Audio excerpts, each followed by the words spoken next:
Hi, I'm Jessie Sage, and I am the sex columnist at the Pittsburgh City Paper, and I will be reading to you my most recent column that was published on March 14th, 2024, and it is called A New Book Details the Life of a 1950s Pittsburgh Sex Worker Who Fought the Law and Won.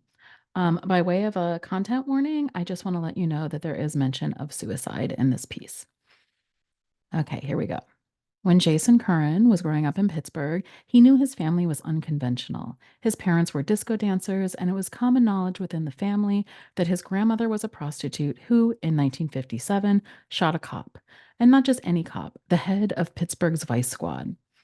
In the same way that we all normalize our upbringing, Curran doesn't remember feeling like having a sex working grandmother was particularly noteworthy. It was not stigmatized in our household, he tells me over Zoom. No one in my family had any great love of the police. Indeed, Curran grew up thinking of sex work as another job that somebody could have.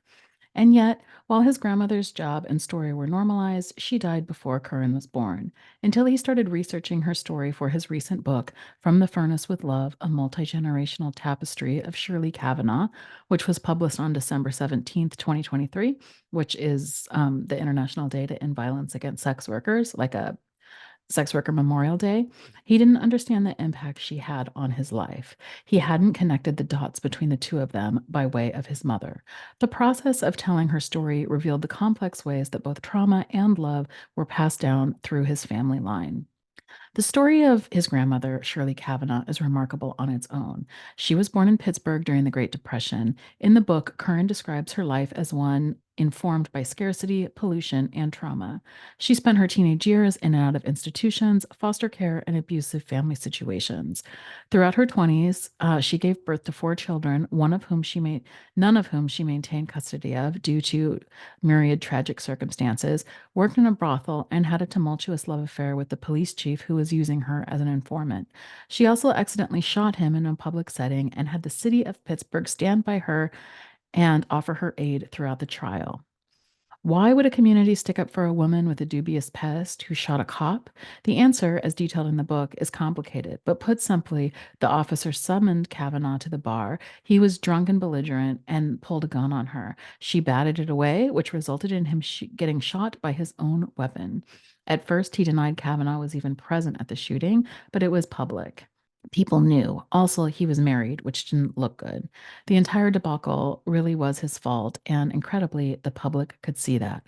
Curran writes, in a rare example of justice, a 28-year-old sex worker with a record of assault and battery of a police officer, keeping an assassination house, keeping a brawny house, and prostitution, stood up against the Pittsburgh Police Bureau and won. Indeed, Shirley's story is so remarkable that I have spent the last several weeks trying to make sense of it, particularly as someone who has no roots in Pittsburgh and only knows it as it is now. If this same story happened today, I can't imagine Pittsburgh taking the side of a sex worker as she defended herself against the police.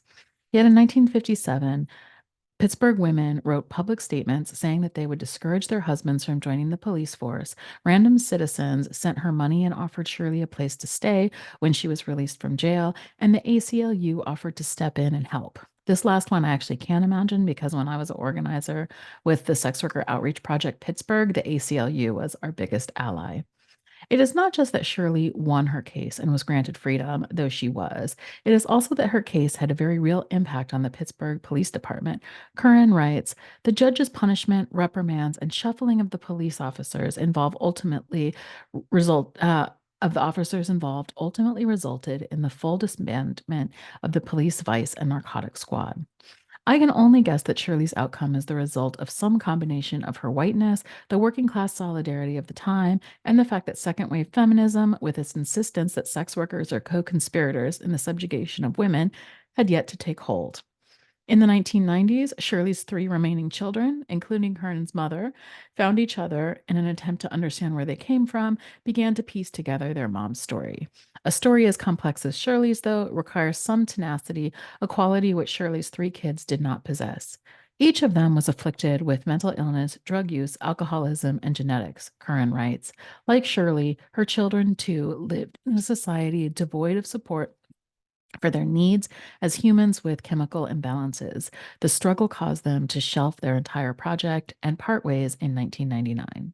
By 2003, Curran's mom's mental health struggles got the best of her and she committed suicide, something that Curran interrupted several times when he was in high school. Her death, in part, pushed Curran to pick the project back up. My mom and I were very close. We spent many years on the road and lived alone together for like 5 years after my dad and sisters moved out, he tells me. When she died from suicide, there was a real sense of loss. There was a mom-shaped hole ripped out of the inside of my body that I tried to fill. Curran wanted to understand his mom's life, what made her who she was, and so he dug into her past, starting with his grandmother. What he found is that her story was far more complex than he imagined. His grandmother was born in 1927. It was the Great Depression. It was the polluted suburbs of Braddock, he tells me. And it just kept going on. It was like she never stood a fucking chance. While she managed to stand up to the police and win, her life did not have a happy ending. She was estranged from her children, who in turn carried on her trauma. I look at my mom, Curran explains. She was mentally ill, alcoholic woman in the suburbs of Pittsburgh in the 1990s. She had borderline personality disorder. She never stood a fucking chance. Coming to understand the history of his family gave Curran the tools to better understand himself. Whenever my sort of egoic voice is beating me up or bullying my inner child, I recognize the words that I'm using are very specifically words that my mother used when she talked to me. I've adopted them and am reinforcing them, he says.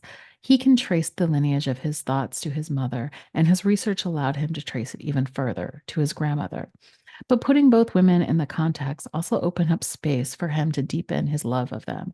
The stories of women are far more complex than we are allowed to know, he said. His struggle with forces outside of himself pushed him to recognize that these women were also playing the hand they were dealt. We are all fucking doing the best we can, he commented. Writing this book became a form of therapy, he says, a sort of exposure therapy that lessens the intensity of the pain with the more he engaged. Throughout the process, I understood the need to cry. Every time it would come on while I was researching, I would allow myself to just flush my feelings out of my system through tears, he said. And then the next time, it would be a little bit less. And then finally, I would be able to look at my mother's suicide. By the time he was finished telling his grandmother's story in the book, he came to understand who she was and how who she was made him who he is. It also made him recognize the strength his grandmother exhibited in a world that wasn't built for her. If anything, I've learned that sex work is a very subversive, very anarchistic, incredibly punk thing to do with your body, he says. It was her mode of survival, that very survival that led to his life. The book is a testament to that survival, a survival teeming with familial love and disdain for a system that works to control women's bodies and shut mothers down. There are so many times when people tell me they can't wait to read the book, Curran says, I'm like, it's great. It's a true crime novel about a destitute prostitute, and I tricked you. It's a book about generational trauma. He ends with wise words for anyone. Go call your mom now.